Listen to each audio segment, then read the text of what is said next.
Pois é, vamos falar um pouquinho hoje de direito administrativo. Alguém já estudou essa matéria antes? Quem nunca estudou direito administrativo? Vocês duas? É uma matéria que muita gente tem um certo receio, mas eu particularmente acho que é uma matéria tranquila de se aprender. Claro, como toda matéria precisa ter um esforço, né, da gente, mas a gente vai conseguir dominar a matéria. Eu separei um assunto hoje, nessa primeira aula, que aprendendo esse assunto, nós vamos nos dar bem durante todo o curso. Porque vocês vão usar esse assunto, que é princípios, em todos os outros temas. Contratos administrativos vão usar princípios, licitações, poderes, então é tudo uma conexão, certo? Falar um pouquinho de mim antes. Eu trabalho no INSS, passei no último concurso. O último concurso foi feito pela CESP, que inclusive vai repetir, né? Vai ser a CESP novamente. Uma banca muito temida, mas também dominando o assunto, pessoal, a banca é o de menos. O pessoal fala muito de estratégia de banca, de chutar e tudo. Eu, particularmente, não usei nenhuma estratégia na minha prova, porque eu me sentia muito seguro, porque eu tinha estudado bastante. Então, fica uma coisa natural. A questão de estratégia de chute é mais para um segundo artifício. Quando você não está tão seguro na matéria, aí você vai chutar, né? Eu não aconselho. Eu aconselho marcar o que sabe e, se não souber, deixar em branco. Eu me formei na URCA, aqui no Crato. Depois advoguei pouco tempo. Logo em seguida, passei no concurso do INSS. Estou lá até então. Também não parei de estudar. E pretendo não parar. Estou na batalha como vocês aí, para fazer outros concursos. Eu separei o tema regime jurídico administrativo mais princípios. Então, a gente vai falar primeiro o que seria um regime jurídico administrativo. É a base do direito administrativo. Regime jurídico seria o quê? É um conjunto de regras que disciplina as relações jurídicas. Regime jurídico administrativo é o conjunto de regras que vai disciplinar a nossa matéria, direito administrativo. A doutrina costuma dividir em direito público e direito privado. Como assim, André? Regime de direito público, vocês vão encontrar regras de predominância pública, ou seja, vocês vão ter dois polos na relação jurídica. O Estado, a administração pública, num polo superior, e o administrado, que somos nós. As regras têm um sentido vertical, é uma relação verticalizada. Esses termos vocês encontram em prova. Relação verticalizada, relação hierárquica. Por quê? Porque nós estamos abaixo da administração pública. Nós obedecemos às leis. É basicamente isso. São regras imperativas. Nós não podemos negociar com a administração pública. Nós nos submetemos às regras impostas pelo regime de direito público. Relação de verticalidade. São termos que vocês encontram na prova. Nas questões a gente vai enxergar isso. Em contraposição a isso, tem o regime de direito privado, que são as regras entre nós, particulares. Relação horizontal. Relação sem subordinação. Eu vendo um carro a uma pessoa, a relação é direito privado. Não tem ninguém acima de ninguém. Nós disciplinamos as regras. Nós disciplinamos o valor do carro, quantas parcelas vão ser, quando eu começo a pagar. É basicamente isso. Mas para a gente o que interessa é o regime de direito público. E aí o regime jurídico administrativo. É a administração pública sendo disciplinada. Mas aí você pode pensar, a administração pública não trabalha com o regime de direito privado? Trabalha em situações específicas. Exemplo bem claro, quando a administração pública aluga um imóvel para ser a Secretaria de Saúde do município, por exemplo. Ali não é um contrato de direito público, é um contrato privado, como se fosse uma pessoa alugando uma casa a outra. Nessa situação específica, regime de direito privado. É muito comum em prova a afirmação de que a administração pública não trabalha com regime de direito privado. Está errado. Trabalha excepcionalmente, mas trabalha.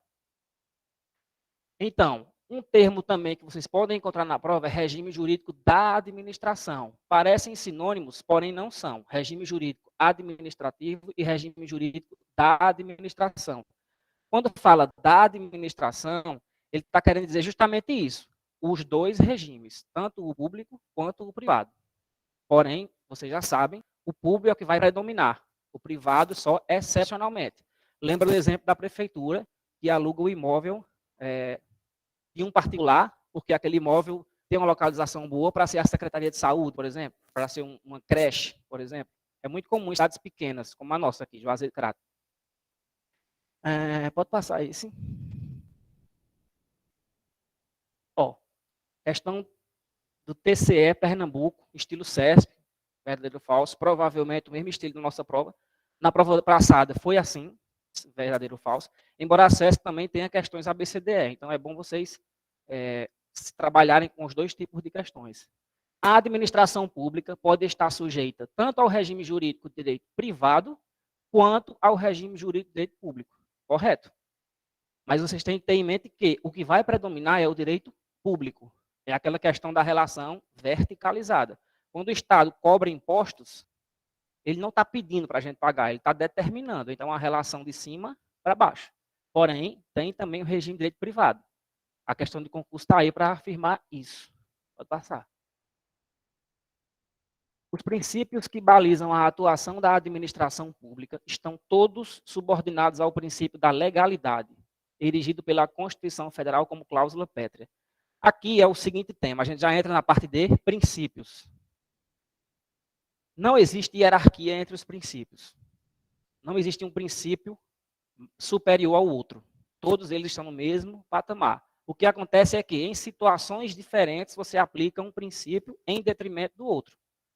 A questão está errada, porque ele está dizendo que o princípio da legalidade está acima de todos. E não é. Embora seja um princípio de suma importância, e a gente vai já estudar ele com detalhes, as regras, o que ele diz, já podemos dizer que não, a questão está errada por quê? Porque ele não está acima dos outros. Acontece que ele vai ser aplicado em situações, e o princípio, por exemplo, da segurança jurídica vai ser aplicado em outra situação. Mas não quer dizer que um se supera ao outro. Ou seja, informação importante, não existe hierarquia entre princípios. É muito comum questão desse tipo. Eu tentei trazer questões que, além de reforçar o que a gente está aprendendo aqui, são bastante frequentes em prova. Pode passar. São princípios que regem a administração pública. Acho que quem já estudou administrativo já viu aquele bizu, né? O LIMP. São os princípios expressos na Constituição Federal. Por quê? Porque existem princípios expressos que estão escritos.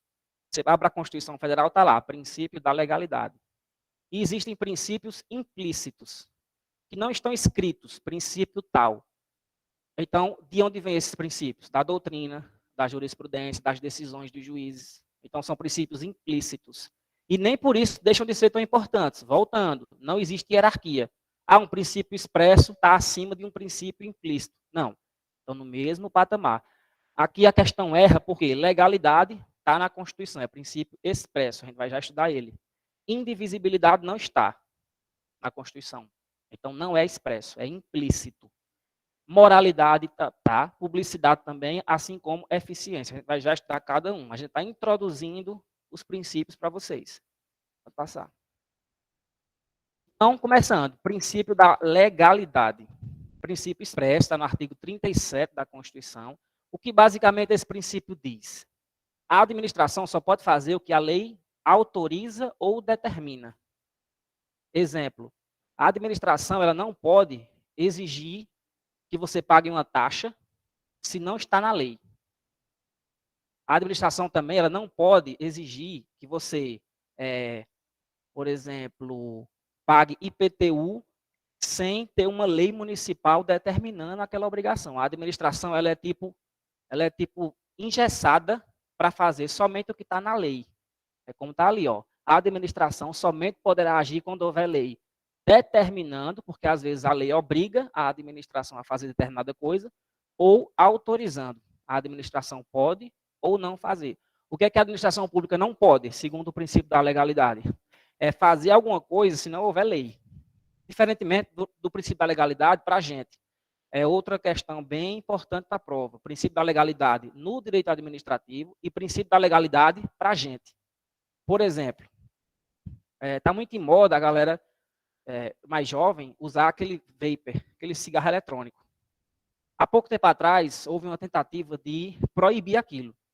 E não passou no Congresso Nacional. Como é que funciona o princípio da legalidade para a gente? Se não existe uma lei proibindo o uso do vapor, nós podemos usar. Ou seja, se não houver lei proibindo nada para a gente pode fazer. Não existe uma lei que proíbe eu mudar a cor do meu carro. Então, eu posso mudar. Ou seja, para a gente é diferente. Já para a administração pública, para ela fazer alguma coisa, não basta que não exista uma lei proibindo. A administração tem que ter uma lei mandando ela fazer ou autorizando. Então, o princípio da legalidade para os administrados na iniciativa privada é assim: eu posso fazer de tudo desde que a lei não proíba. Eu posso usar o vapor, já que não existe uma lei proibindo. Já na administração pública é diferente. Ela só faz aquilo que a lei determina. Ela está meio que engessada. É uma legalidade mais restrita. Para a gente tem uma certa autonomia. Porque se não tiver lei proibindo, está no artigo 5º da Constituição, em direito constitucional vocês vão ver com certeza. Se não tiver lei proibindo, a gente pode fazer de tudo. A diferença de legalidade nesse aspecto, acho que vai ter questão sobre isso aqui também, até porque é um assunto bem importante. Princípio da autonomia da vontade. A gente faz tudo até que não existe uma lei proibindo. Aqui é legalidade no sentido privado. Reserva legal é um termo que aparece em prova. Quando vocês verem esse termo relacionado ao princípio da legalidade, significa tão simplesmente que a administração só pode fazer alguma coisa quando houver lei específica. Por que eu digo lei específica? Existem as leis ordinárias, leis complementares, mas também existe o decreto. Na época da pandemia ficou bastante conhecido, né? Os decretos dos prefeitos e governadores. Existem as portarias. Aqui, quando fala princípio da legalidade, só esse termo, princípio da legalidade, a administração só faz aquilo que a lei determina, mas também os decretos, as portarias, a Constituição Federal, as resoluções do Senado e da Câmara. Quando você escutar esse termo reserva legal, que aparece em prova, você vai lembrar de lei específica. A administração só pode fazer aquilo que está em lei específica. E aí pode ser lei ordinária ou lei complementar. Trata das matérias que a Constituição exige a obrigatoriedade de lei em sentido estrito, lei formal. Não pode ser um decreto, não pode ser uma portaria, não pode ser uma medida provisória, tem que ser lei. E questão bastante cobrada em prova do CESP são essas restrições e exceções. Quando a administração pode agir sem lei, medida provisória, o presidente da República edita, aí o poder público vai poder fazer alguma coisa sem a lei, com a medida provisória. Ou seja, é uma exceção à nossa regra. Além de medida provisória, estado de defesa e estado de sítio. Vocês vão ver esse tema em direito constitucional. São basicamente situações de crise, de emergência nacional. Decreta-se o estado de defesa ou o estado de sítio, e aí admite-se que o poder público atue mesmo sem lei autorizando ou determinando. Essas decisões aqui já caíram em prova do CESP. Sim, sim. Aqui são nuances do princípio da legalidade. A comparação entre legalidade pública e privada, a autonomia da vontade. Nós podemos fazer qualquer coisa, desde que não haja uma lei proibindo. Que é isso? Legalidade privada. Reserva legal, que é um termo que aparece. E aí vocês vão lembrar do termo lei em sentido estrito. E as exceções ao princípio da legalidade. E são temas todos relacionados ao princípio da legalidade. Pode passar. Princípio da finalidade. Esse é um princípio que não está expresso na Constituição Federal. Basicamente o quê? A administração pública vai atuar sempre visando o interesse público. Um prefeito ele não pode tomar uma medida administrativa visando atender a interesses privados, a interesses de certa categoria. Pelo menos não deveria ser assim. É o que diz o princípio da finalidade. A atuação tem que estar em coadunância com o interesse público. Todo e qualquer ato da administração pública deve ser praticado visando a satisfação do interesse público. Princípio da finalidade. As questões, o que elas vão fazer? Vão dar situações e vão dizer com qual princípio essa situação está relacionada. E aí vocês vão ter que ter a percepção de identificar cada situação. Isso aqui é o princípio da legalidade.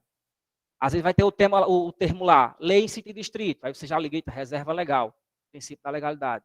Da mesma forma aqui, poder público atuando em prol do interesse público, princípio da finalidade, ou princípio da finalidade pública, né? Com base nesse princípio, galera, tem a questão do agente de fato, muito cobrada também. Vamos supor que uma pessoa fraudou um concurso público e conseguiu começar a trabalhar. Hoje não, porque os mecanismos de controle estão bem mais fortes. Mas essa construção aqui, ela foi feita pela doutrina numa época que isso era bem comum. A pessoa começava a trabalhar, por exemplo, começava a trabalhar no INSS, fraudava um crachá e começava a atender pessoas, e como ele estava lá com o crachá, bem vestido e tudo, as pessoas acreditavam e iam ser atendidas, e aí ele praticava atos jurídicos. Surgiu a teoria da validade dos atos do agente de fato. Por quê? De fato, porque é só na prática que ele é agente público. Ele não foi investido naquela função. Ele está ali por uma fraude. O que é que acontece? Os atos que o agente público pratica não são imputados a ele, pessoa. Quando eu, lá no INSS, concedo uma aposentadoria, não sou eu, André, que estou concedendo. É o poder público. Então, isso vale também para cá. Embora ele esteja viciado ali na função, tenha um erro no concurso dele, o ato que ele praticou, como tem toda uma aparência de legalidade, o ato fica válido. Vocês estão conseguindo perceber a diferença? Por quê? Porque o ato não foi praticado por ele, e sim pelo poder público. Então, os atos praticados pelos agentes de fato são considerados válidos. Principalmente se a pessoa que está recebendo aquele atendimento estiver de boa fé. A pessoa está ali achando que é válido aquele ato, achando toda uma aparência de legalidade, então ela não pode ser prejudicada. Se essa pessoa conseguisse aposentar esse terceiro não poderia ser prejudicado. A administração pública falhou na questão do concurso e o ato vai ser válido. Qual o fundamento para isso? É o princípio da finalidade. A administração pública atua em prol do interesse público, então não pode prejudicar um terceiro de boa fé. Esse agente de fato é muito cobrado também. E vocês têm que associar ele ao princípio da finalidade. Teoria da imputação. O ato praticado por ele foi imputado não a ele, mas ao poder público. Por isso que é válido. Pode passar. Princípio da igualdade ou isonomia. Aqui é uma ideia bem ampla que vocês também veem em direito constitucional. É basicamente que o poder público não pode tratar as pessoas dando preferência a um em detrimento de outro. Não pode ter perseguição, por exemplo. É isso. Princípio da igualdade ou isonomia. É uma vertente do princípio da impessoalidade. E aí volta na questão que eu falei. Quando o agente público pratica o ato, não é ele pessoa. Por isso que é impessoalidade. Não é ele pessoa. O ato praticado por ele está imputado ao poder público. A administração deve atender a todos, sem discriminações, sem perseguições. Isso aqui, pessoal, é bastante cobrado e vocês veem muito. Princípio é relacionado ao princípio da impessoalidade também, é uma nuance. O princípio da impessoalidade ele tem 5 desdobramentos. A gente viu um, que é a igualdade ou isonomia, que é a questão de você não poder privilegiar ninguém na administração pública. Você não pode conceder uma isenção de imposto para ela e para ele não, sem motivo nenhum. Igualdade ou isonomia. Essa vedação de promoção pessoal é que quando vocês, por exemplo, veem uma obra pública, uma placa de uma obra pública que vai ser feita, você nunca vai ver ali o nome do governador, o nome do prefeito, o nome do presidente da república, porque não pode. Por quê? Impessoalidade, não é a pessoa que está fazendo aquela obra, é o poder público. Então não pode ter promoção pessoal, nem dele, nem do partido dele. Eu sou lá de Barbalha e recentemente um candidato lá foi considerado inelegível e não está concorrendo às eleições agora para deputado, porque quando ele era prefeito, em um programa lá de doação de cesta básica, ele colocou o símbolo dele em cada cesta básica. E aí o Ministério Público houve uma denúncia, o Ministério Público averiguou e viu e caracterizou como promoção pessoal. Ele não poderia ter feito aquilo. Poderia ter o símbolo da prefeitura de Barbalha, porque o ato praticado não é da pessoa prefeito, e sim do poder público, no caso, o município. A questão vai falar, acho que até eu coloquei uma questão, ou nesse material ou no outro. vai falar de basicamente isso. O prefeito X inaugurou uma praça e colocou na placa lá, mais uma obra do prefeito João Gomes, por exemplo. Não pode. Fere qual princípio? A questão pergunta. Aí vocês associam princípio da impessoalidade. Não pode ter pessoalidade, porque não é a pessoa dele que está fazendo, e sim o poder público. Pode passar. Também aqui é um desdobramento do princípio da impessoalidade, impedimento ou suspeição. Basicamente significa o quê? Eu, como servidor público, caso eu faça alguma coisa de errado lá no INSS, eu vou sofrer um processo administrativo. Obviamente, eu preciso me defender. Princípio do contraditório e da ampla defesa. Mas quem vai julgar esse processo? Não pode ser, por exemplo, uma pessoa que notoriamente é meu inimigo. Não pode ser, por exemplo, um parente meu. Supor que um irmão meu trabalhe também no INSS. Então, esse meu irmão estará impedido de me julgar. A questão da suspeição é basicamente isso, é porque são casos de impedimento, que geralmente é ligado a parentesco. Por exemplo, se fosse meu irmão me julgando, ele não poderia, porque ele é impedido. Se fosse um inimigo meu ou um amigo pessoal, aí já seria suspeição. É um desdobramento da impessoalidade. A questão diz lá que, por exemplo, o servidor X praticou uma conduta infratora e vai ser julgado, e o presidente do órgão julgador é seu tio. Isso fere um princípio da administração pública que é, 2 pontos. Vai estar lá, impessoalidade. Pode passar.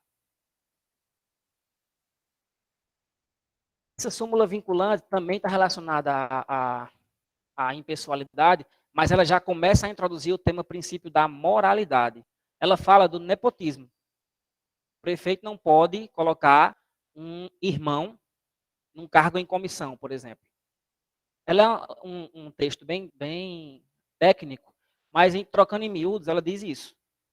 Existem exceções a essa súmula. Por exemplo, o prefeito ele pode colocar um irmão dele como secretário. Mas por quê? Porque é um cargo político de extrema confiança. Para cargos em comissão, direção, chefia e assessoramento, não pode. É a vedação ao nepotismo na administração pública. A questão vai perguntar, vai falar uma situação de nepotismo, vai perguntar para vocês qual o princípio que está sendo infringido. Moralidade e impessoalidade. A questão também pode perguntar se depende de lei. Da situação lá do nepotismo, pergunta se tem que ter uma lei para poder anular aquele cargo, aquela nomeação. Não. O STF já decidiu. Vocês vão ver também direito constitucional que só quem edita súmula vinculante é o STF. Se vocês verem o termo súmula vinculante, foi o STF que determinou. E ele também já decidiu que não precisa de lei para vedar o nepotismo. Só a construção de princípios, a construção dessa súmula já é suficiente. Por isso que não pode hoje, embora não tenha uma lei falando, é proibido o nepotismo. Não tem. O que proíbe é o sistema, são os princípios, princípio da moralidade, princípio da impessoalidade. Pode passar. Até o 3º grau. Passou o 4º grau, já é primo e tio, você pode. 1º grau, irmão. 2º grau, tio e sobrinho. Não, sobrinhos. O 4º grau, que é primo e tio, já pode. Então, nepotismo é só até o 3º grau, isso é importante. Passou do 3º grau, que é o 4º, que é tio e primos, o prefeito, por exemplo, já pode nomear. Que aí já considera que é distante. Não é a relação familiar não é tão próxima. Mas é até o 3º grau, a vedação ao nepotismo. Já que já é o princípio da publicidade, que como o próprio nome diz, indica que a administração pública tem que trabalhar com transparência. A administração pública tem que publicar os seus atos. A administração pública não pode fazer uma licitação sigilosa, uma licitação que ninguém está sabendo. Não pode lançar o edital de concurso e não publicar, só para determinadas pessoas ficarem sabendo. Não pode. Parece simples, mas é uma determinação do princípio da publicidade. Uma coisa que é bastante cobrada em prova é se a questão de publicar o ato é um requisito de validade ou de eficácia. Vou explicar. Vamos supor que o prefeito houve um concurso, tudo ok, e o prefeito vai nomear o primeiro colocado. Ele vai lá, faz o termo de nomeação, assina e coloca na gaveta. Esse ato, ele é válido, ele está todo formalizado, houve o concurso foi ok, o ato está todo formalizado, tem todos os requisitos, porém ele não está produzindo efeitos. Por quê? não foi publicado. Então, questão que é bastante cobrada em prova é se a publicação, o princípio da publicidade, é um requisito de validade ou de eficácia. E aí a resposta é um requisito de eficácia. Isso é uma questão bem batida. A questão de transparência na atuação, exemplo clássico, o portal da transparência. Hoje em dia você pode saber o salário de qualquer servidor público do Brasil, lá no portal da transparência. Você pode saber a função dele, o quanto ele ganha, se ele ganha alguma gratificação, quando ele ficou de férias. Tudo isso é a administração pública atuando de forma transparente. Outro exemplo é a Lei de Acesso à Informação, 2016. Ela regulamentou essa questão de você poder divulgar dados de servidor público. Volta lá na questão da impessoalidade. Até porque ele não está divulgando dados pessoais meus, está divulgando dados funcionais. Então, tem que ser publicado mesmo, salário, cargo, coordenador de férias, porque isso interessa a população para fiscalizar. Muita gente nem sabe, mas você pode saber o salário do prefeito, deputado, tudo no portal da transparência. E isso é consequência do princípio da publicidade. Passar. Uma questãozinha aí, TRT da 7ª região. O princípio que rege a administração pública, expressamente previsto na Constituição Federal de 88 e que exige dos agentes públicos a busca de melhores resultados e um menor custo possível é o da eficiência.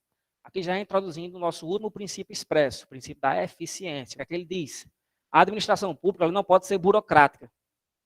Ela tem que produzir resultados favoráveis para a população. A administração pública ela não pode estar se preocupando só em processos, em burocracias. Ela tem que trabalhar com metas de produtividade. É tanto que hoje, se você em qualquer site de prefeitura, vai ter uma área lá para você dar a sua opinião sobre algum serviço. Para quê? Para melhorar o desempenho da administração pública e, assim, favorecer melhor o administrado. É o que... Pode passar essa tela. É o que determina o princípio da eficiência. Foi o último princípio a ser acrescentado na Constituição. A Constituição, quando ela foi feita, só tinha legalidade, impessoalidade, moralidade e publicidade. Aí, em 99, a Constituição é de 1988. E aí, em 99, foi que inseriram a eficiência. Porque a percepção de administração pública foi mudando e foi percebendo que a administração pública precisa dar resultado. Precisa ser eficiente, precisa gastar menos dinheiro e produzir mais.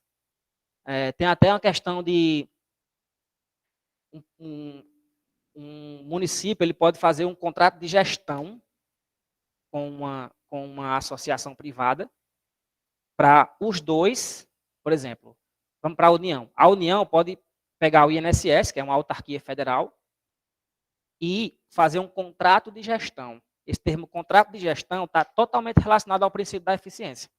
Por quê? Porque nesse contrato de gestão vão ser estabelecidas metas de produtividade. E quando você escutar esse termo, meta de produtividade, melhores resultados, menos burocracia e mais eficiência, aí já associa ao princípio da eficiência. Contrato de gestão, outra coisa que é relacionada ao princípio da eficiência, o modelo de administração gerencial. Vocês podem ouvir também esse termo. A administração tinha um modelo burocrático. Era muito preocupada com burocracia, com papel, com processo. O modelo gerencial, já em consonância com o princípio da eficiência, não. Se preocupa mais com o resultado da coisa, com a questão da produção. Então, contrato de gestão e administração gerencial são termos relacionados à eficiência.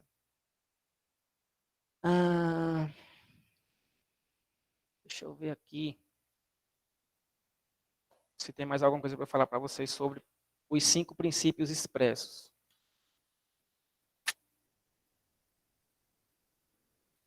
Não. A gente vai entrar agora nos princípios implícitos. Essa questão expresso e implícito, pessoal, é só uma questão doutrinária.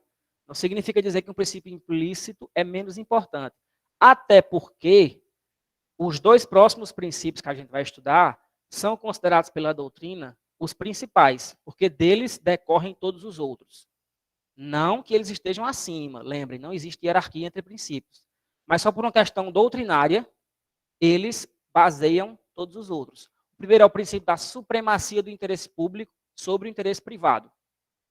É uma questão bem lógica. Se nessa sala, estamos aqui em 10 pessoas, o interesse dela for A e o de todo mundo for B, vai prevalecer o B. É isso que esse princípio determina. O interesse público, ele tem prevalência sobre o privado. Dessa lógica, existem diversas consequências. Eu listei aqui algumas. O ato administrativo, por exemplo, quando um agente de trânsito multa uma pessoa na rua, presume-se que o que ele escreveu ali é verdade, até que você prove o contrário. Isso é um atributo muito forte. Ou seja, por quê? Porque o que a administração pública diz, presume-se verdade. Por quê? Porque ela está numa situação de superioridade em relação a nós, já que ela tutela o interesse público. E conforme esse princípio, o interesse público é superior ao interesse privado. Então, se você quiser provar que aquele que ele escreveu na multa lá de trânsito não aconteceu, você tem que provar. Mas até que você prove, aquilo ali que ele escreveu é verdade. Essa é a primeira consequência. Ó. Quando a gente for estudar atos administrativos, nós vamos estudar os atributos. E um desses atributos é isso, presunção de veracidade. A questão da imperatividade também faz parte desse princípio da supremacia. O ato da administração pública, ele se sobrepõe sobre nós. Você não pode escolher que você vai pagar a multa ou não. Você tem que pagar. É imperativo.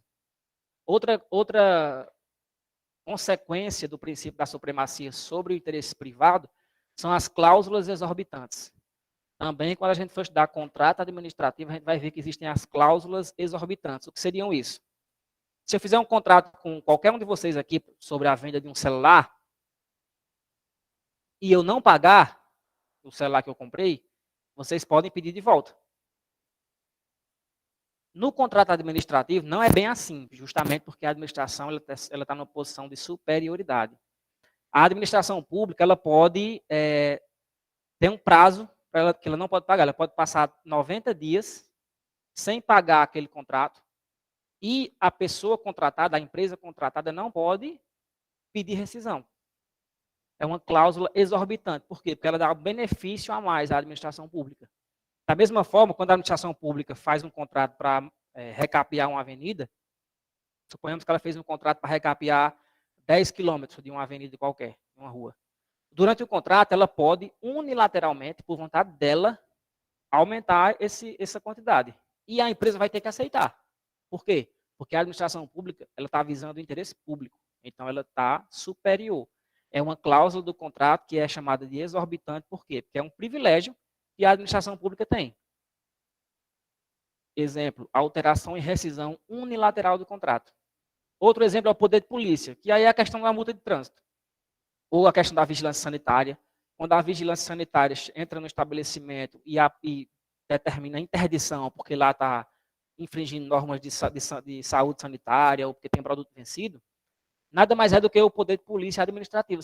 A gente vai ter uma aula só sobre poderes da administração pública. Um deles é o poder de polícia, que é basicamente isso. A administração pública, visando tutelar o interesse público, vai impor restrições para a gente. Ó, você vai ter que fechar esse mercantil porque ele não está obedecendo às regras e está prejudicando a coletividade, vendendo produto vencido, porque a cozinha não está obedecendo às regras de higiene. Então, a administração pública vai impor restrições. E ela impõe por quê? Porque ela tem o princípio da supremacia do interesse público sobre o privado. Intervenção do Estado na propriedade privada. Quando a administração pública entende que sua casa é essencial para fazer um hospital, ela vai lá e faz o quê? Desapropria. E você pode questionar? Não, porque ela está acima. O que você pode questionar, e aí é o assunto dessa matéria, intervenção na propriedade privada, é o valor. O poder público quer desapropriar e quer pagar 100 mil reais na casa.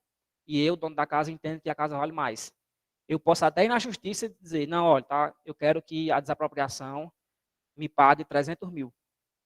Você pode até discutir o valor, mas a desapropriação vai acontecer, porque é uma questão imperativa. O poder público, porque o poder público quer usar aquela casa para fazer um hospital.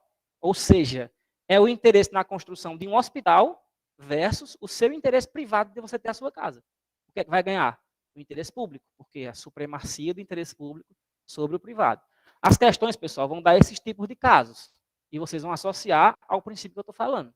Vocês vão ver mais à frente. Vou passar. Isso aqui é importante também. Nenhum princípio desse que eu estou falando, por mais importante que seja, é absoluto. É tanto que a gente já viu, né? Lá no princípio da legalidade, as 3 exceções, revisando medida provisória, estado de sítio e estado de defesa. Se o princípio da legalidade, que é basilar, tem exceções, todos os outros vão ter alguma relativização, alguma exceção. Então, questão que disser que o princípio tal é absoluto, que o princípio tal sempre se aplica, está errado. Inclusive, o princípio da supremacia do interesse público sobre o privado não é absoluto. Por quê? Porque o Estado, lá no começo da aula eu falei, quando a prefeitura vai lá, aluga a casa da pessoa para ser um posto de saúde.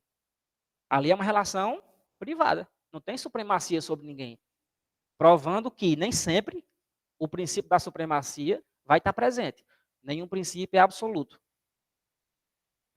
Isso aqui também é importante, que é uma decisão recente do STF. É a questão da administração pública poder fazer acordo. Por exemplo, nessa situação da desapropriação, a pessoa não concordou com o valor. Beleza, pode não concordar.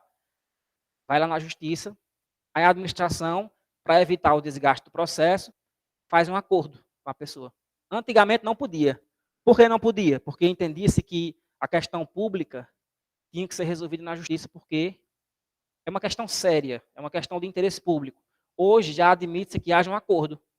A área jurídica da prefeitura entra em acordo com a pessoa, determina um valor, o juiz concorda que esse valor é um valor razoável, homologa o acordo. Transação é como se fosse um acordo. Transação significa concessões mútuas. Nós vamos fazer uma transação. Você cede de um lado, eu cedo de outro, e a gente chega no acordo. Isso é possível na administração pública. Provando que nenhum princípio é absoluto. Vou passar. Vamos ver essa questão aí. Previsão em lei, os termos que eu falo para vocês. Cláusulas exorbitantes. Aí quando você vê esse termo na prova, ou estudando em casa, você já tem que ligar o gatilho. Cláusula exorbitante, administração pública, superior ao interesse privado. Vamos ver se a questão fala disso. Aplicáveis aos contratos administrativos, decorre diretamente do princípio da... É questão de palavra-chave, pessoal. Às vezes a pessoa ganha tempo estudando com isso. Viu aqui cláusulas exorbitantes? Já lembra do assunto contratos administrativos, que vocês vão ver todas as cláusulas. Eu falei aqui só uns exemplos, mas existem um rol de cláusulas. E aí você vê essa palavra-chave, já liga. Cláusula exorbitante. É um benefício que a administração pública tem sobre a gente. Então, supremacia do interesse público sobre o privado. Aí você continua a ler. Às vezes não é nem sobre isso, mas você já está tão automatizado nessa questão de palavra-chave que você já pensa sem nem terminar de ler a questão. E aqui, como nosso assunto, eu coloquei de propósito, óbvio, mas aqui, como o assunto são princípios, está aprovado. Cláusula exorbitante, supremacia do interesse público. Pronto, questão correta. Pode passar. Tem uma questão também, é que eu não acho que eu não colei o ano. O princípio da indisponibilidade do interesse público não impede a administração pública de realizar acordos e transações. Próximo princípio implícito, princípio da indisponibilidade do interesse público. O que diz esse princípio? Uma coisa bem simples. O prefeito, o servidor público, o governador, o presidente, eles não são donos da coisa pública, embora pareça.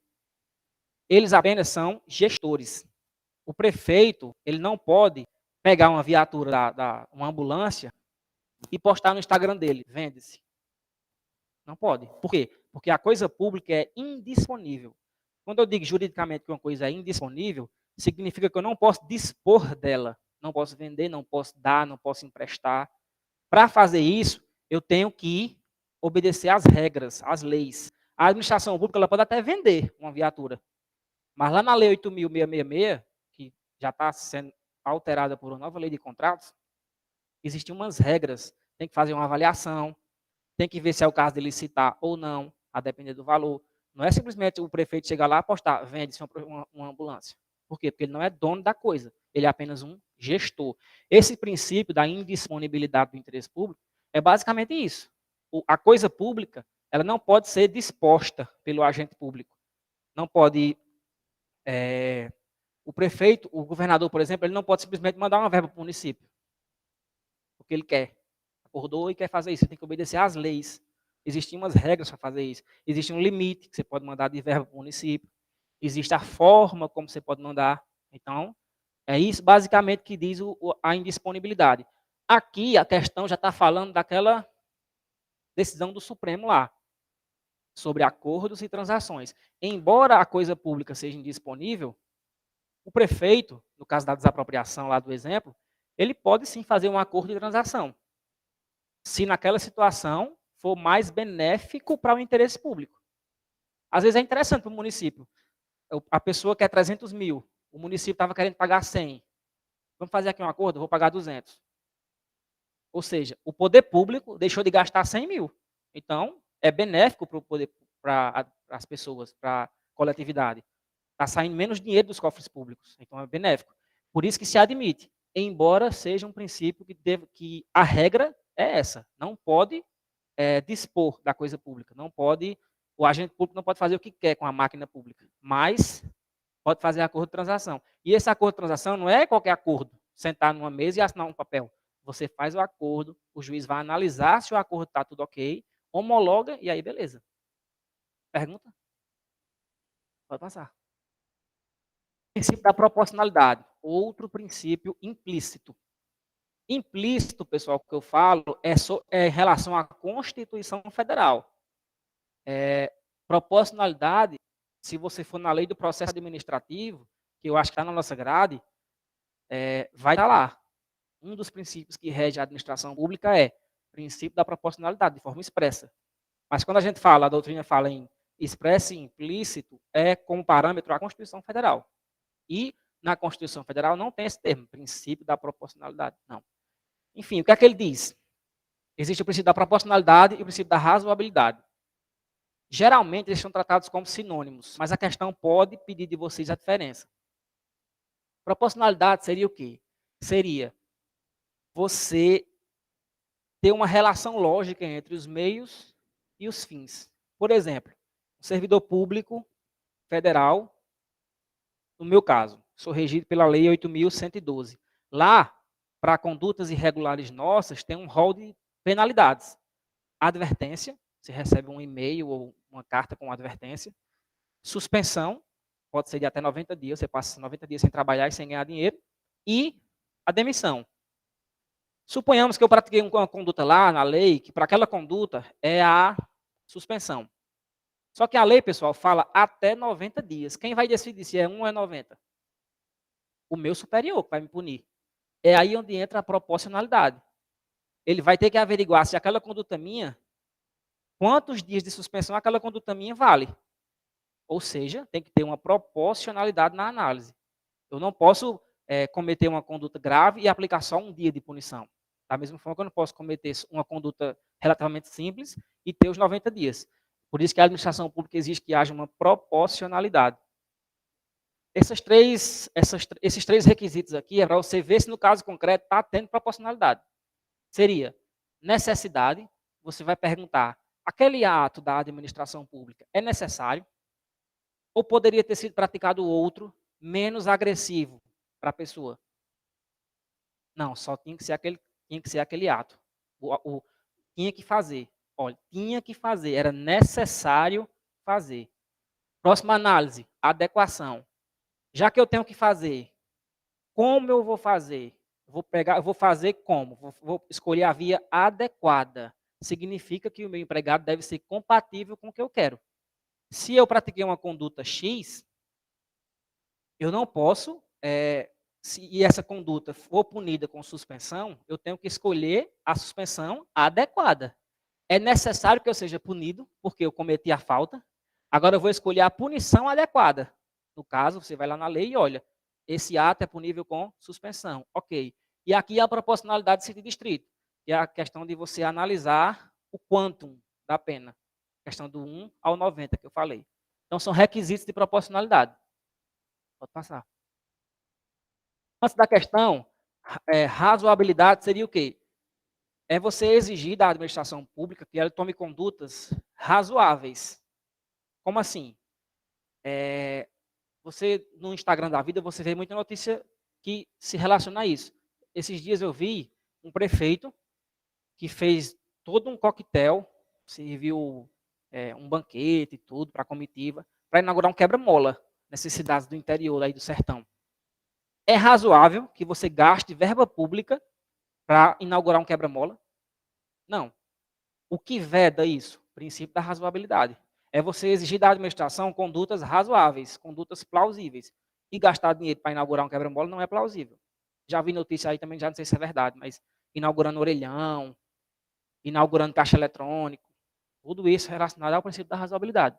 Mas essa questão aqui fala mais ou menos isso. O princípio da proporcionalidade, que determina a adequação entre meios e fins. Ó, pessoal, outro termos-chave. Adequação entre meio e fim, já liga a proporcionalidade. Toda questão que falar de proporcionalidade, provavelmente vai falar de adequação entre meios e fins. Deve ser obrigatoriamente observado no processo administrativo, sendo vedada a imposição de obrigações, restrições e sanções em medida superior àquelas estritamente necessárias, ao termo lá, necessário que eu olhei, ao atendimento do interesse público. É perfeito aqui, é o conceito de proporcionalidade. Aos termos-chave. Adequação entre meio e fim. Não pode impor obrigação superior àquela estritamente necessária. Então, são expressões que você já deve associar ao princípio em questão. A questão aí está perfeita, a questão de 2018, recente. Pouco, né? Passar. Aqui a gente já vai entrar em um princípio que a gente vai trabalhar muito ele quando a gente estiver estudando atos administrativos. Por isso que eu falei no começo da aula, pessoal. Esse tema tem relação com todos os outros temas. Já falei aqui com vocês de contratos administrativos, já falei de poderes administrativos, já falei de agentes públicos, que é outro tema. Aqui é mais um tema que vocês vão ver lá em Atos, que é o poder de autotutela. O que é tutela? É cuidar. Autotutela. Autocuidar.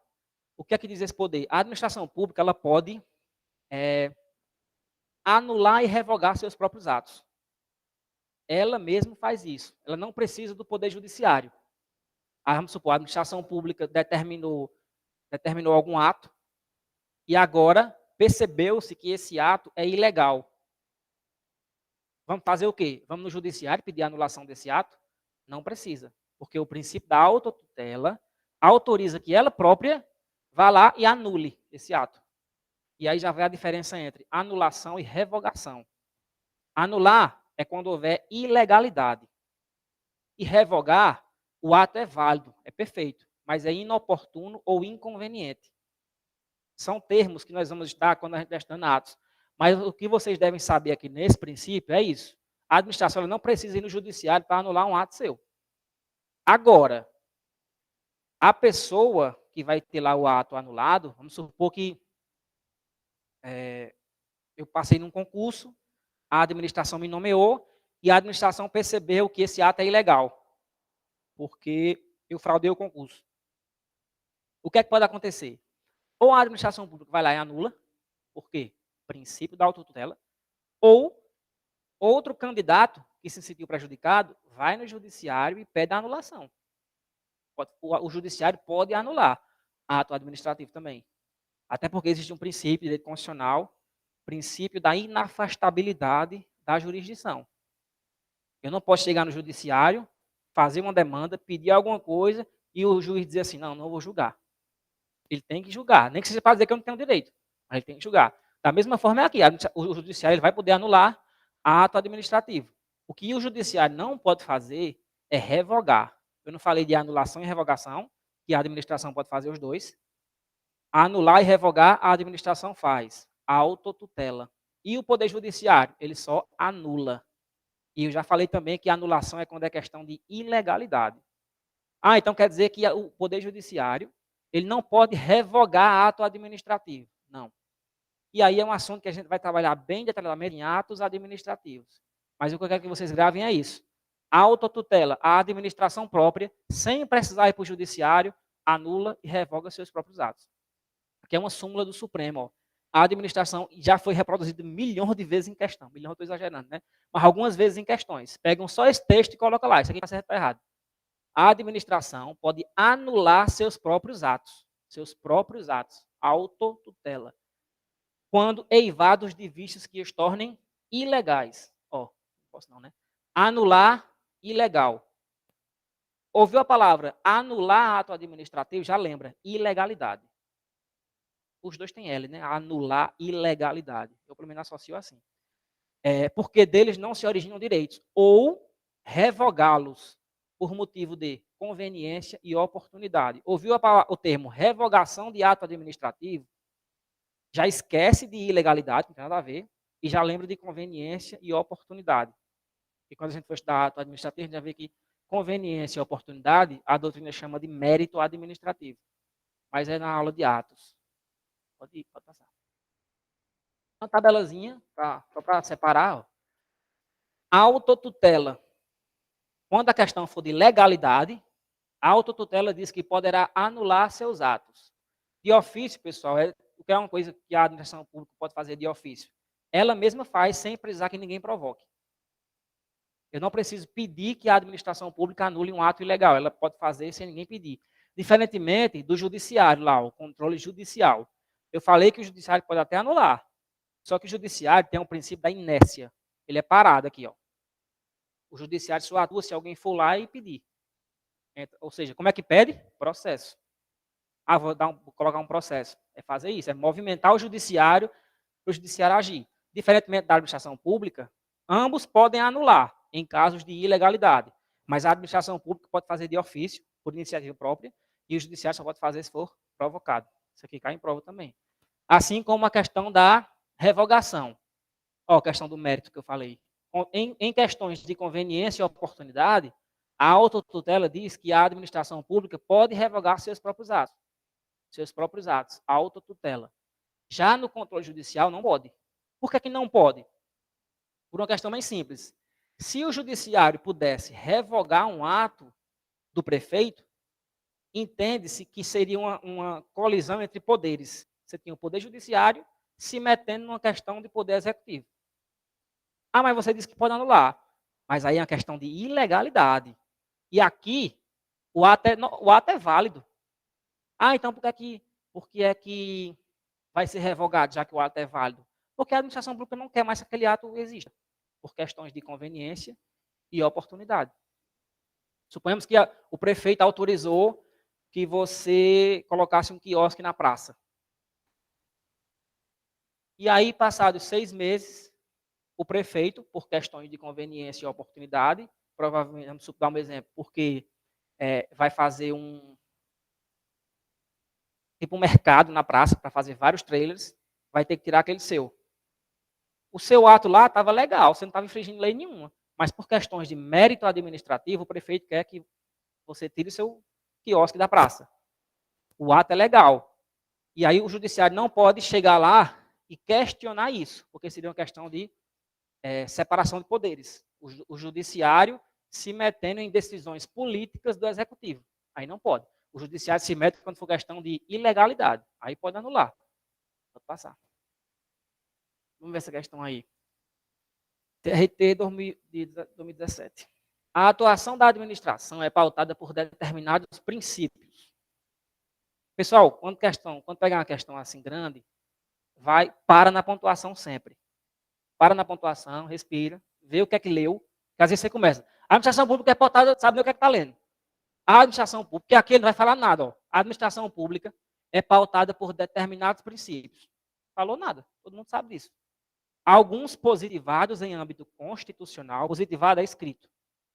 Alguns escritos em âmbito constitucional ou legal, é como eu falei, tem princípio na Constituição, mas também tem princípio nas leis. Na Lei 9874, na Lei 8.112.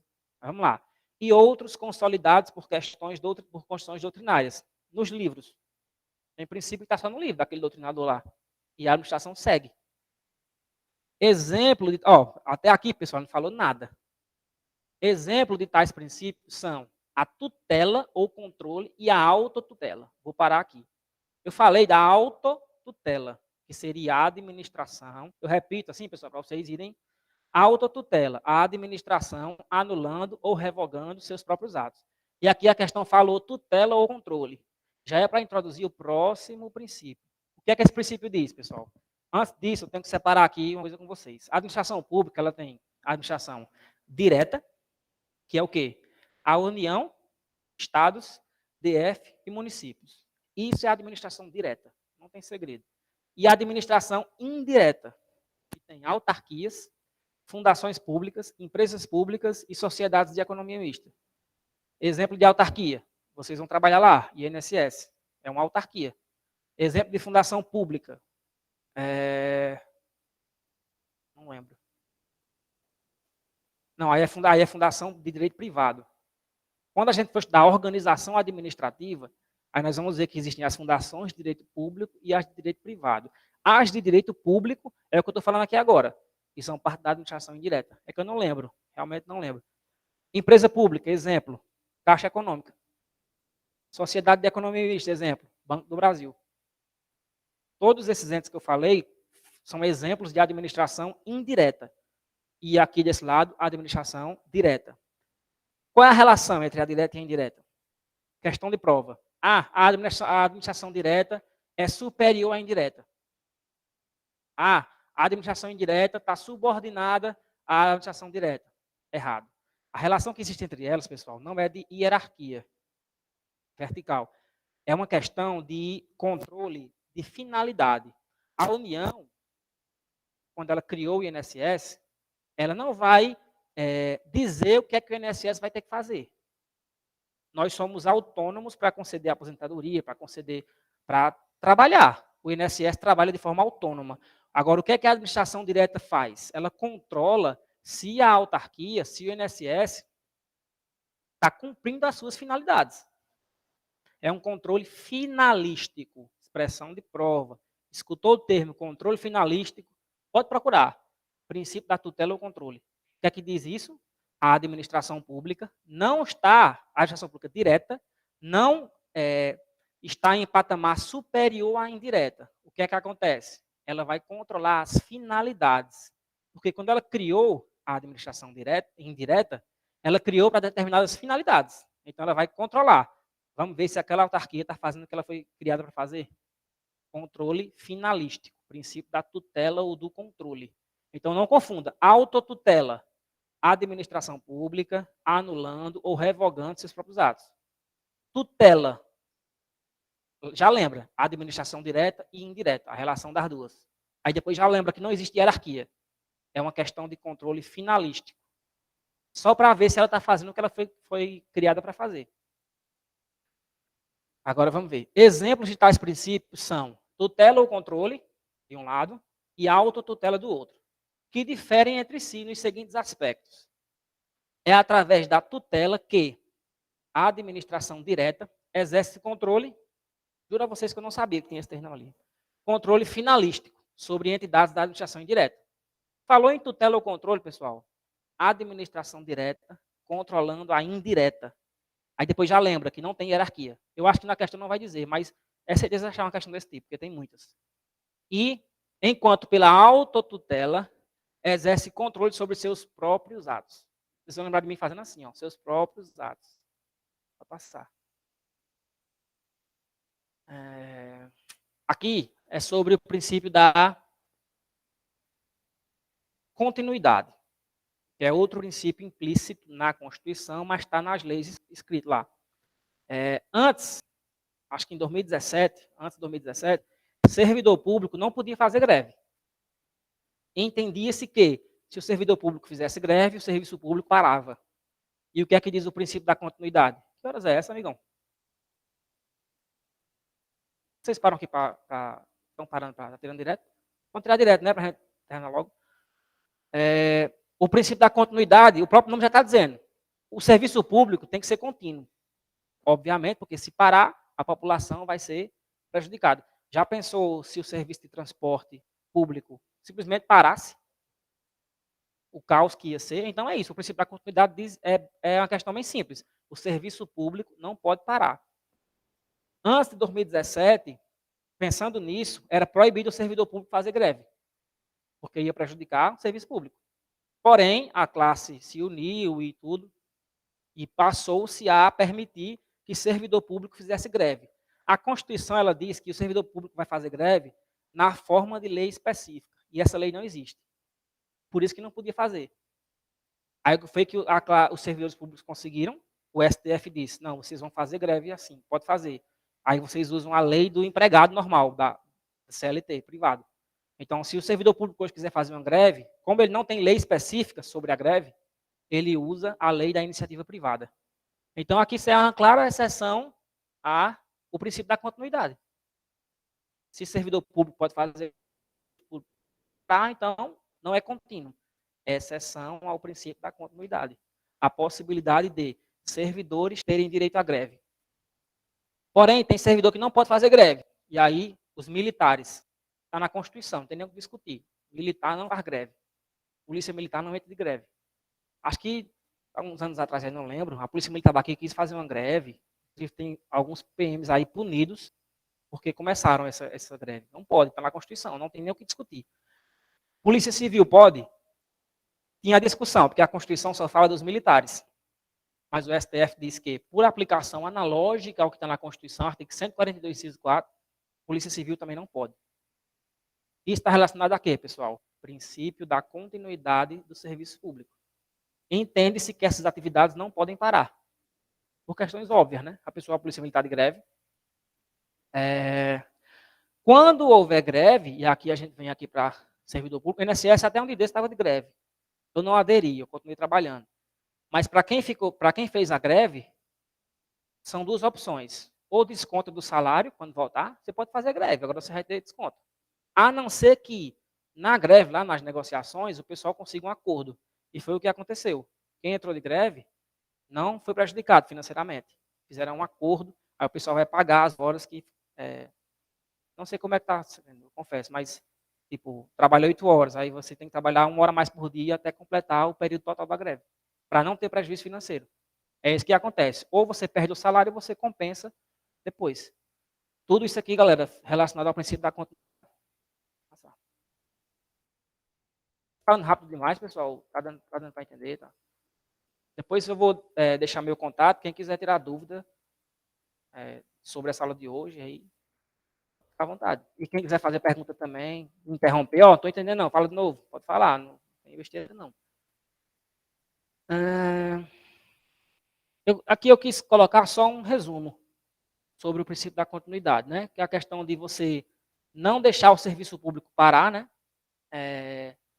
Tem um tema que cai bastante,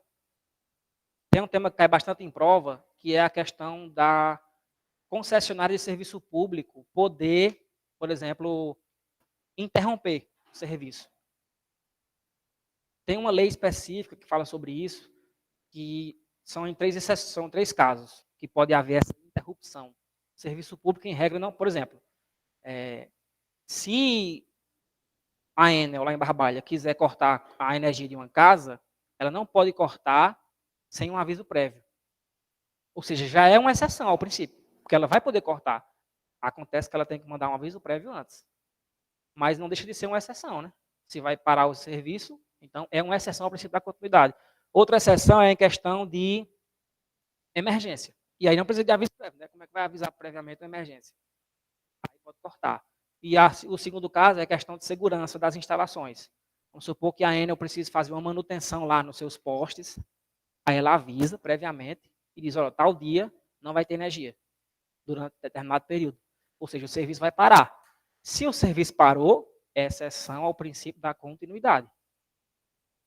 Eu ver aqui a questão das greves. Não, isso aqui é uma questão. Espera, vamos lá. É que eu esqueci de colocar o... O que é que ele diz esse princípio? Princípio da continuidade dos serviços públicos. Afasta a possibilidade de interrupção, ainda que se trate de sistema de remuneração por tarifa, no qual o usuário esteja inadimplente. Acabei de dizer. Se é uma das hipóteses que pode parar o serviço público. É a pessoa não pagar a conta de luz. Aí vai ter que ter um aviso prévio, mas pode parar. Então está errado, porque pode ter a interrupção sim. Diz respeito apenas a serviços públicos, não alcançando as demais atividades administrativas. Errado. Não só o serviço público não pode parar, como também as demais atividades.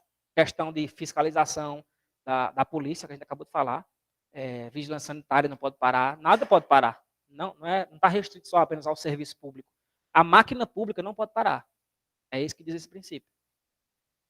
torna ilegal a greve de servidores públicos. Acabei de dizer que servidor público hoje pode fazer greve. Então, não torna ilegal. Tem relação direta com os princípios da eficiência e supremacia do interesse público. É isso. Serviço que não para é um serviço eficiente. Se o serviço está parando toda hora, cadê a eficiência? E a supremacia do interesse público, ela está presente no próprio serviço público. Então, tem tudo a ver essa alternativa. Vamos só eliminar essa letra E. Impede a paralisação, ainda que a justificativa seja o aperfeiçoamento das atividades. Acabei de falar, se a Enel quiser parar para fazer um ajuste ou uma manutenção nos postes, vai poder parar. Não impede, não. Pode parar nesse caso. Pode ir. Bom, não tem mais as questões. Que hora é essa? Vamos parar uns 20 minutinhos, né? Para tomar água. Pode ser, pessoal? Ou é muito tempo? 10 minutos? Ou não querem parar? É que minha garganta tá. 10 minutinhos só, beleza? Aí tem outro material só com questões, inclusive questões da última prova do INSS. Aí vocês vão ver que esse assunto é bastante cobrado. Vai, professor, tomar uma. Só apertar aqui. Bacana.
Deu certo?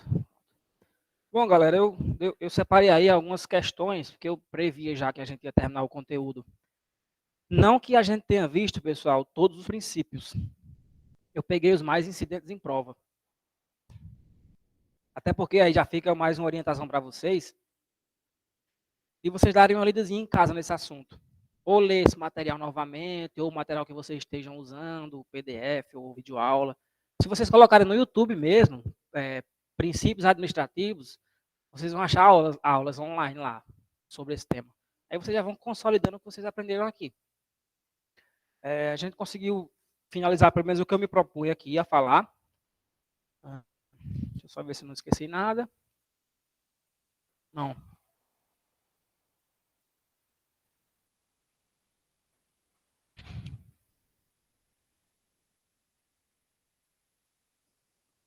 Tem só um princípio aqui que eu não falei. É o princípio da motivação, pessoal. O que significa isso? Bem lógico também. A administração pública, quando ela vai praticar um ato, ela tem que explicar por que ela está praticando aquele ato. Até para os órgãos de controle fiscalizar aquele ato. A administração pública não pode simplesmente chegar na sua casa e dizer a gente vai desapropriar. E ponto. Não. A gente vai desapropriar porque nós precisamos construir um hospital e a sua casa é a melhor localização. Ou seja, ela tem que motivar o ato. E principalmente atos que vão gerar prejuízo para as pessoas. Vou aplicar uma penalidade sobre uma infração de trânsito. O guarda de trânsito ele tem que motivar a infração. Não pode só aplicar a multa e guardar o papel e pronto. Tem que explicar o ato. Isso é princípio da motivação. Tem muitas questões que falam que existem atos que não precisam ser motivados, mas não. A informação que vocês precisam levar é essa. Todos os atos devem ser motivados. Até para possibilitar o controle. Para saber se aquele ato não foi praticado com desvio de finalidade. Por exemplo, sai uma norma lá de Brasília determinando que eu, servidor público federal, seja removido para trabalhar em Caririaçu. Com a seguinte motivação. Para melhor atender ao serviço público. A motivação, pessoal, ela tem que ser clara e precisa. Não pode ter uma motivação genérica, exatamente. Tem que dizer que você está indo para Caririaçu porque lá está faltando servidor. Pronto, é uma motivação perfeita para esse tipo de ato, remoção.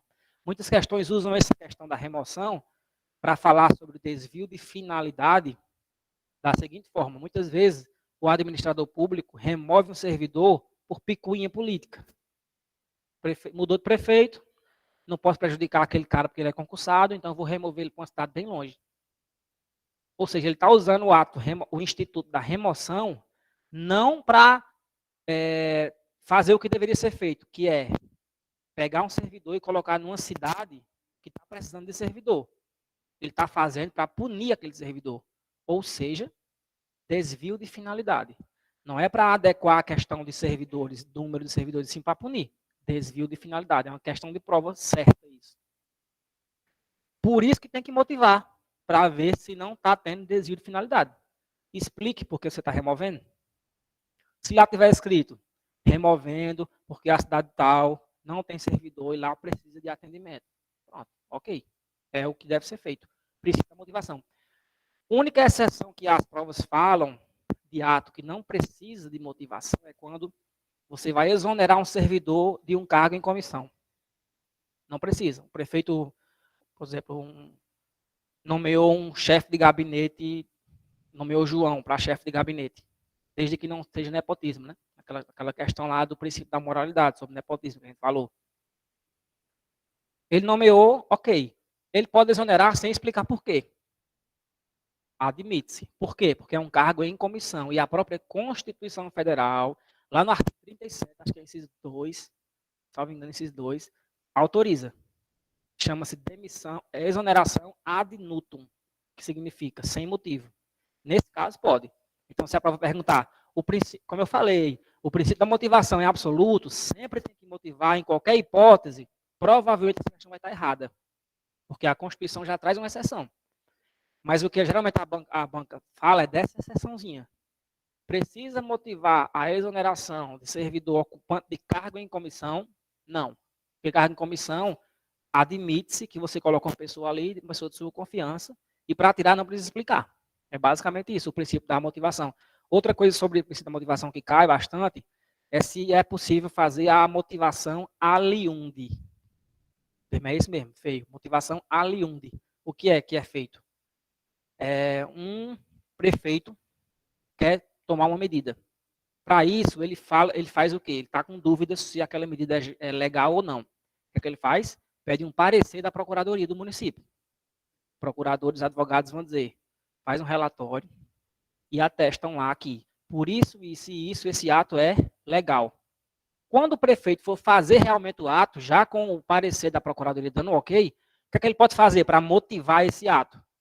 Pode dizer, os motivos desse ato são os mesmos que estão no parecer da procuradoria.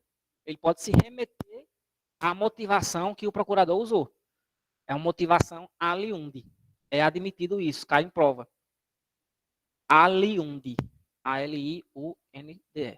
Aliundi. Que é quando o administrador público usa uma motivação não dele, mas de algum outro órgão. Ó, eu estou fazendo isso aqui porque a procuradoria já disse que podia e já explicou os motivos. Então, não precisa explicar novamente. Motivação aliundi. Perceba que o ato está motivado. Só não está motivado com base com a motivação própria do administrador público. Com base em outra motivação. Outra coisa que cai também sobre essa motivação é se é possível, e aí está na lei 9784, a motivação por reprodução mecânica. Na época que eu estagiava no Ministério Público, na faculdade ainda, o promotor ele tinha um bocado de carimbo.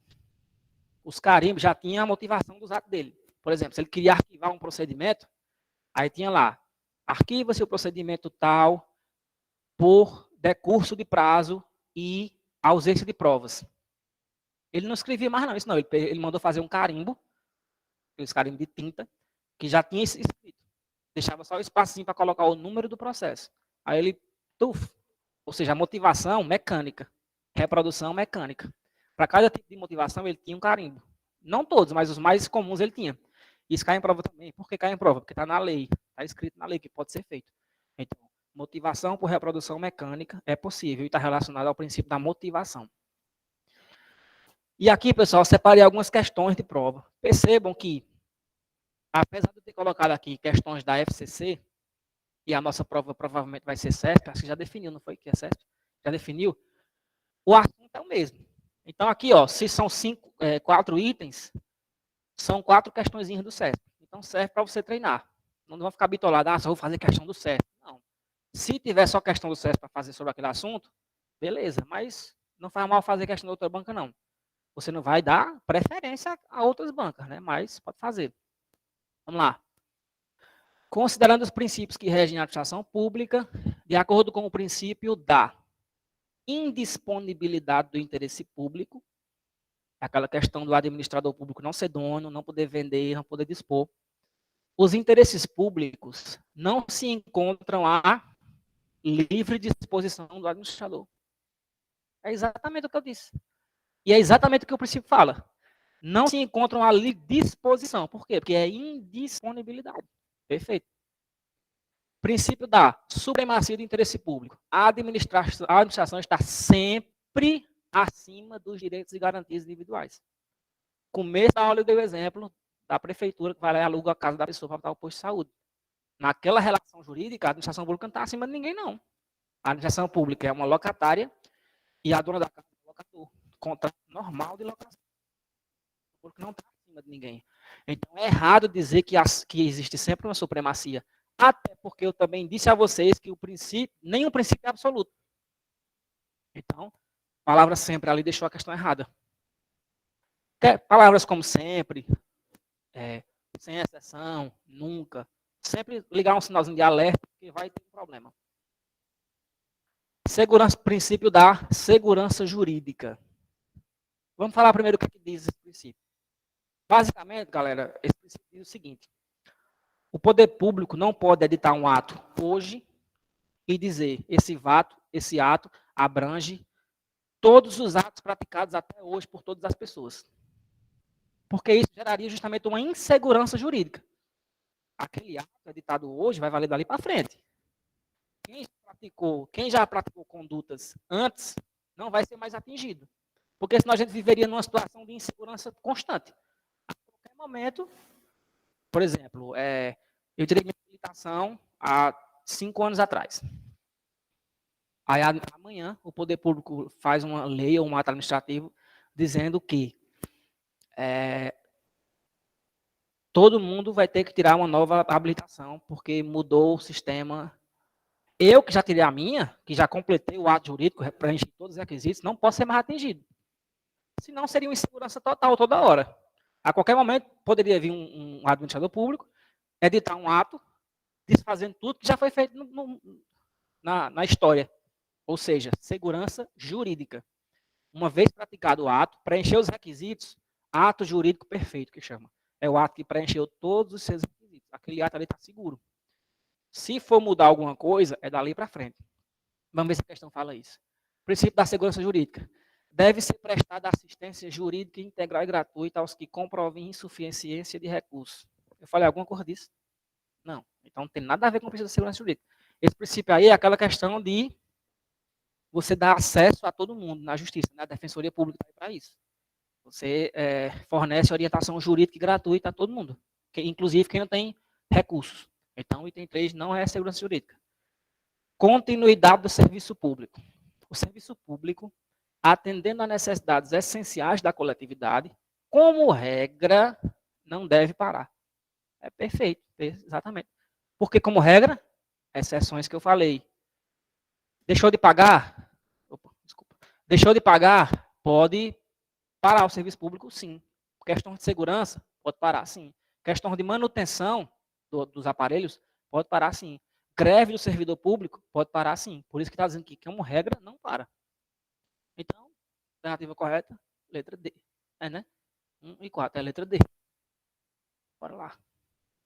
Vai ter questão aqui da prova do INSS que eu fiz.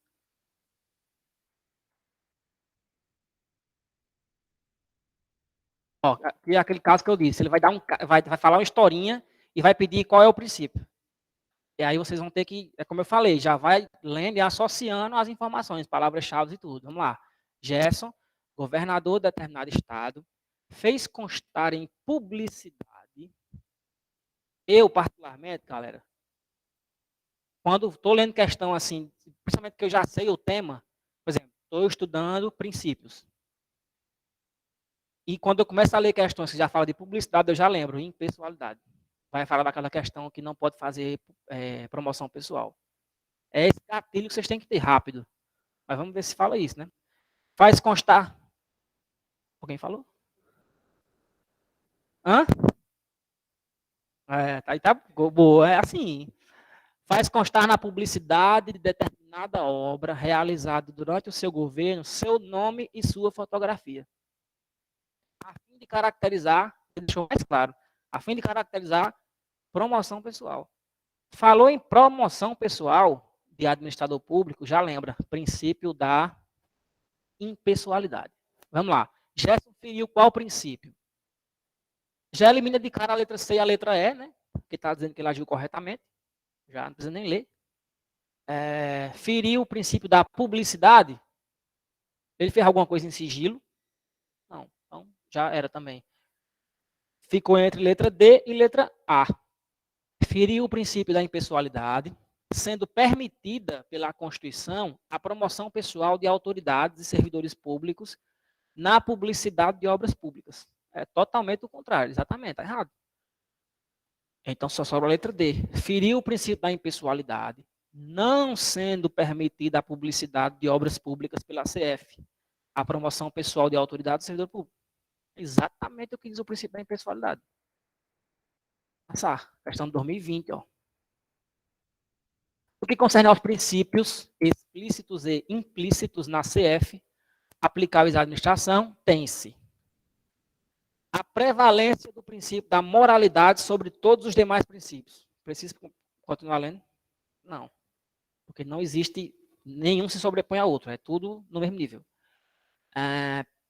Tem-se que o princípio da legalidade impede a edição de atos normativos pelo Poder Executivo, salvo no estrito âmbito do poder regulamentar, apenas nos limites para fiel execução de lei.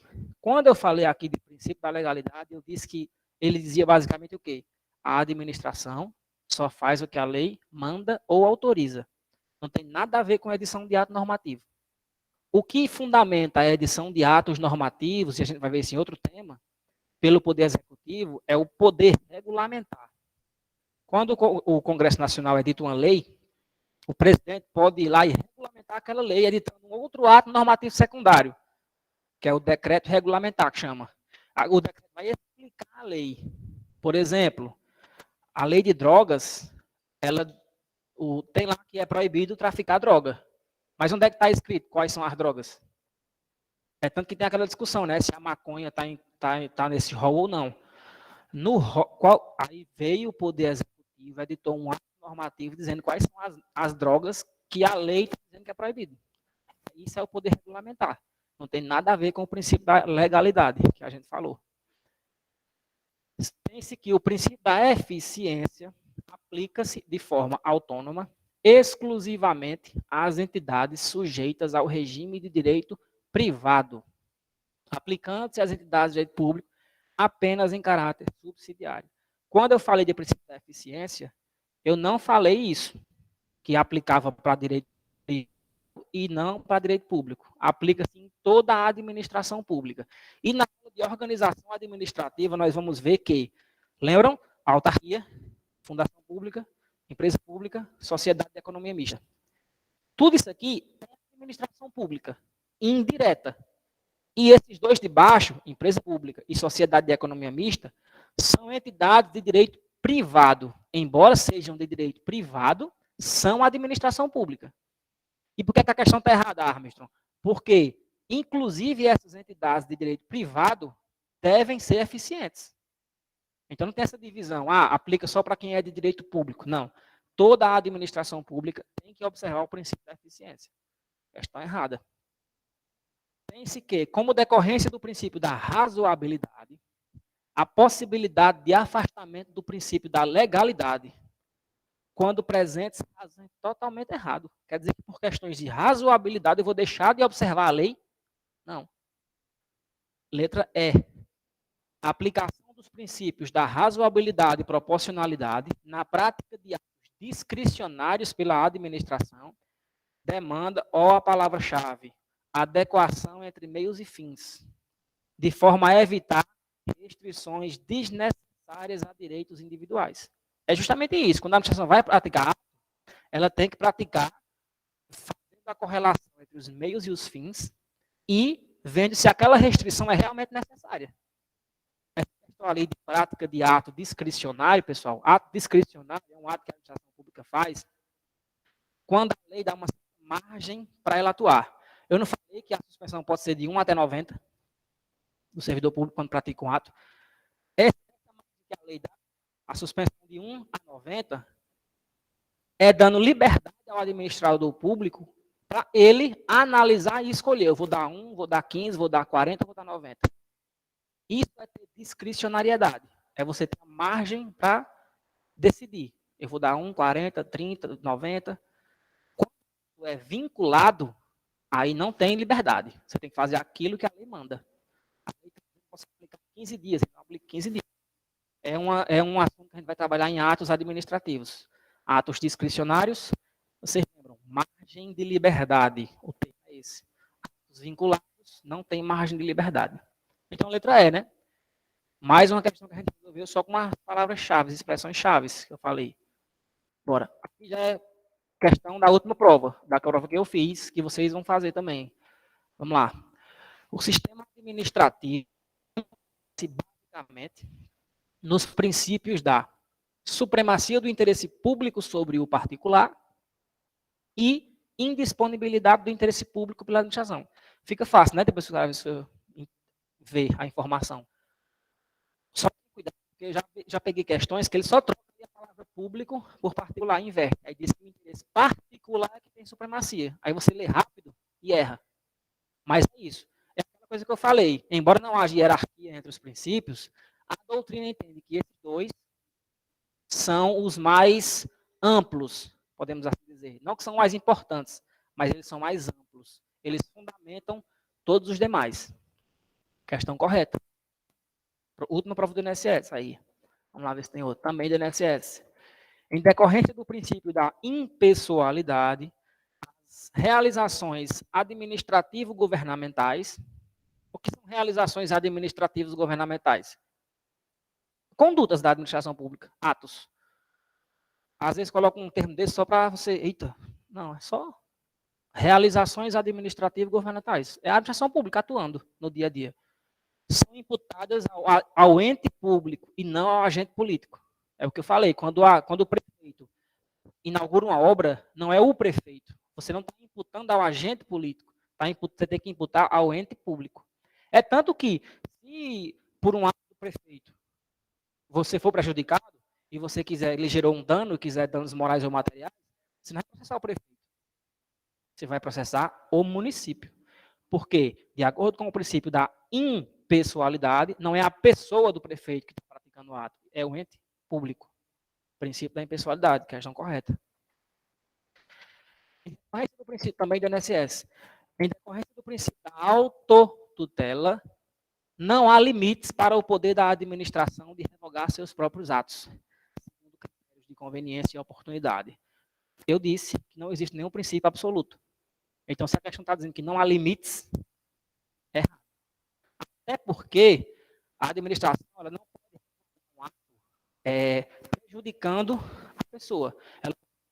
Ela vai ter que indenizar. É isso que a questão está dizendo.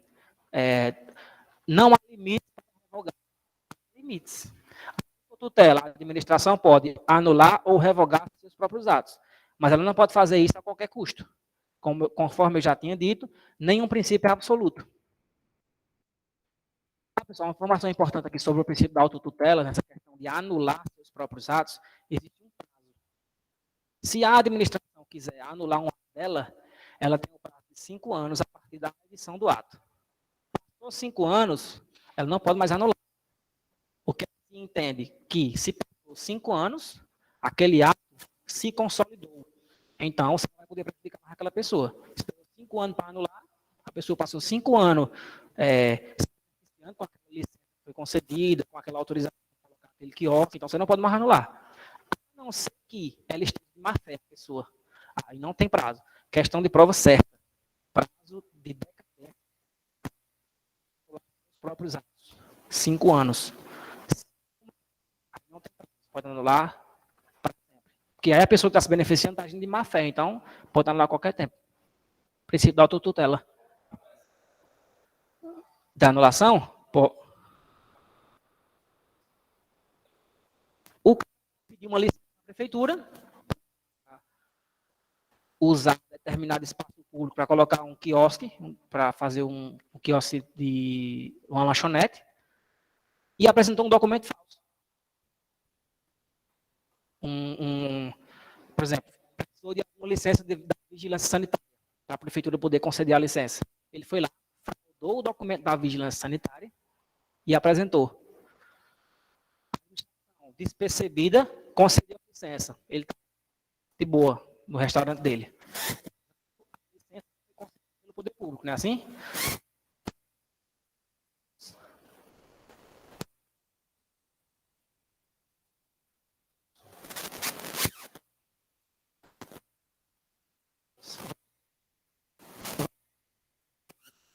O terceiro administrador estava de má saúde. Mas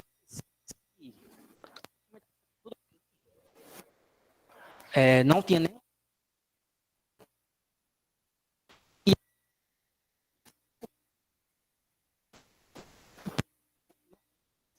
porque considera-se que consolidou o ato. A administração pública, 5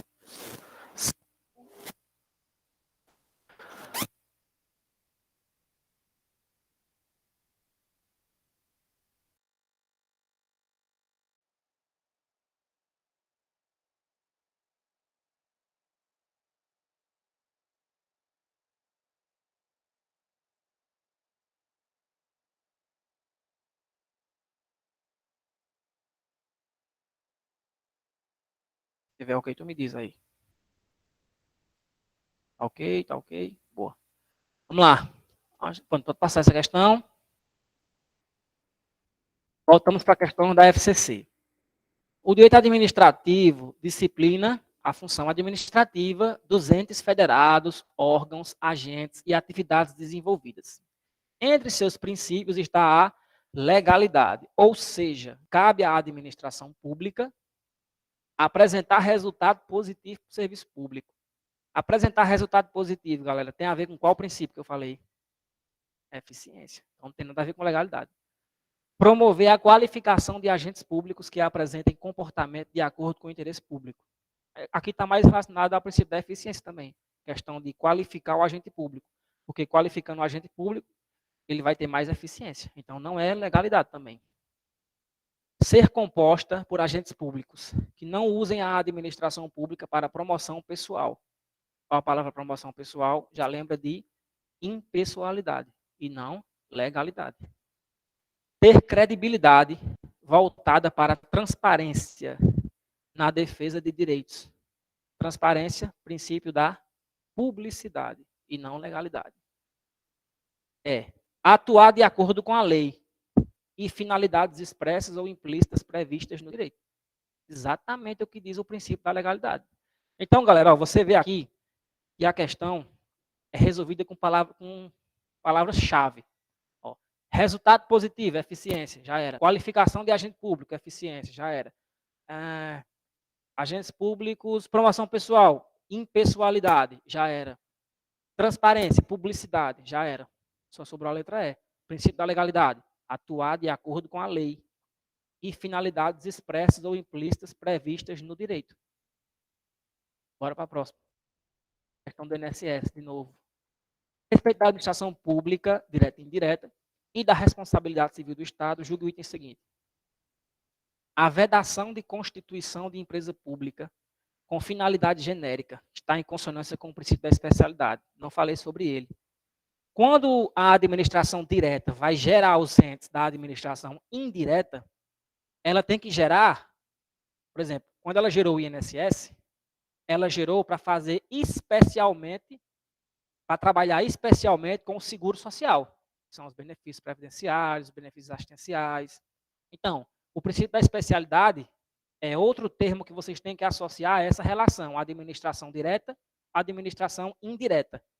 Você não pode gerar um ente da administração indireta para atuar de forma genérica. Por exemplo, ente da administração direta, Estado do Ceará. Capacidade genérica. O Estado faz serviço público, o Estado faz segurança pública, o Estado faz lazer, o Estado faz ação social, ou seja, faz várias coisas, ou seja, capacidade genérica. Agora, quando a administração indireta é criada, tem que observar o princípio da especialidade. Ela vai fazer especialmente aquilo para que ela foi criada. E aí faz um link com o princípio da tutela ou controle que eu falei. O controle que a ADM direta vai fazer sobre a ADM indireta é para ver se esse princípio está sendo cumprido. Vamos ver se o INSS está falando só sobre seguro social, conforme ele foi criado para fazer? Então é isso, ó. A vedação de constituição de empresa pública. E eu falei que empresa pública, aqui, ó, empresa pública é um ente da administração indireta. Exemplo, Caixa Econômica Federal. Com finalidade genérica, está em consonância com o princípio da especialidade. Falso. Até porque, pessoal, ó, finalidade genérica está em consonância com o princípio da especialidade, é totalmente o contrário. A Caixa Econômica Federal, quando ela foi criada para atuar no mercado financeiro e somente isso. Não tem finalidade genérica. Está em consonância, está de acordo. Por exemplo, o curso aqui está em consonância com o edital do INSS. Está de acordo com o edital do INSS. Vai passar as matérias para vocês de acordo com o edital do INSS. É isso, ó. A vedação de constituição de empresa pública com finalidade genérica está em consonância com o princípio da especialidade. Não está em consonância. Porque não pode criar uma empresa pública com finalidade genérica. O princípio da especialidade diz totalmente ao contrário. Diz que tem que criar uma finalidade específica. Caixa Econômica, setor financeiro. INSS, seguro social. Banco do Brasil, setor financeiro. Correios, que é outra empresa pública. É questão de transporte de correspondência, só para isso. Os Correios não podem conceder aposentadoria. A Caixa não pode habilitar um benefício de auxílio-doença. Cada um faz aquilo para o que foi criado. Quem manda isso? O princípio da especialidade. Esses termos assim mais juridiquês, quando eu estava fazendo prova, quando eu estava estudando, que pegava, não tem que ter preguiça. Dicionáriozinho, Google, o que é que significa? Pronto. Até para você ir aumentando seu vocabulário. Vê se tem outra. Será que tem? Tem. Grande. Determinado órgão público firmou contrato com uma empresa de reconhecida especialização no mercado para a prestação de serviços de treinamento. Durante a execução, eu vou dar o miolo aqui. Às vezes eu boto um enunciado grande só para... Durante a execução do contrato... Melhoradazinha. Olha aí. Vamos lá. Durante a execução do contrato, a empresa descumpriu uma das cláusulas por inexecução parcial do acordo. O que é que aconteceu? Foi feito um contrato e uma das partes não cumpriu. É isso. O que estava no contrato. A empresa, o que fez? O poder público firmou um contrato com a empresa. Vamos supor, para asfaltar uma rua. E aí, o poder público não cumpriu com a sua parte. O que a empresa fez? Vou no judiciário. E, ó, a empresa impetrou mandado de segurança no poder judiciário. Considerando essa situação, o que é que diz aqui? O ajuizamento dessa ação para conter eventuais abusos praticados pela administração pública caracteriza a aplicação do princípio da sindicabilidade. Pessoal, o poder público firmou um contrato com uma empresa. O poder público praticou alguma conduta que a empresa julgou ilegal. Achou ruim? Justiça. Fez isso. Entrou com ação. A questão está dizendo o quê? Que o ajuizamento dessa ação representa a aplicação do princípio da sindicabilidade.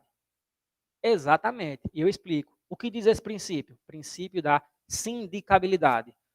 Todos os atos da administração pública são passíveis de controle. Só isso que diz. Embora seja um nome estranho, sindicabilidade, é só isso. Todos os atos da administração pública são passíveis de controle. Você pode pegar aqui, ir na justiça, entrar com ação. Você pode ir no Tribunal de Contas, fazer uma reclamação. Você pode ir no Ministério Público, fazer uma denúncia. Ó, tal prefeito está desmatando um terreno que não é dele. Todos os atos são passíveis de controle. É o que diz o princípio da sindicabilidade. É justamente isso. Ó. O ajuizamento da ação para conter eventuais abusos caracteriza a aplicação do princípio da sindicabilidade. Só isso. Será que tem outra? Lá. Determinada concessionária de serviço público interrompeu a prestação de serviço. Provavelmente vai falar do princípio da continuidade do serviço público. Por razões de ordem técnica, em situação de emergência. Verificou-se uma emergência e a Enel, por exemplo, parou a energia, cortou a energia. Vamos lá. Nessa situação, será caracterizada descontinuidade e será considerado inadequado, uma vez que a continuidade é condição de adequação da prestação por parte da concessionária, cabendo a ela o ônus de garantia. O que é que a questão está dizendo, pessoal? Que o fato da empresa ter cortado o serviço é uma conduta ilegal. Aí o que é que a gente tem que ver? Por que é que ela parou? Emergência. Pode parar por emergência? Pode. Então, não caracteriza descontinuidade. Está dizendo, ó, será caracterizada descontinuidade. Na emergência, não. Não tem como avisar. É emergência. A pessoa pegar fogo lá, vai avisar como? Para, já e pronto. É justamente isso.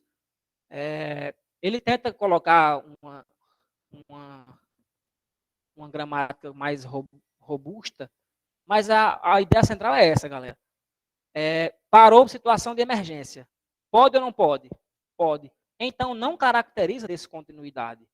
Quando ele diz caracteriza descontinuidade, é a mesma coisa de dizer é ilegal. Entendeu? Então, não descaracteriza. Pode parar nesse caso, que a questão estaria errada. Terminou, eu acho. Era isso, galera. Qualquer dúvida, eu estou à disposição. Meu Instagram é Armstrong, ele não me fez lá. Vocês provavelmente vão receber esse material e estou aberto a dúvidas. Espero encontrar vocês aí nas próximas aulas. E também tentem ver alguma aula no YouTube. Tem aula de 1 horinha, vocês colocam lá na velocidade 1.5 e vão acompanhando com esse material.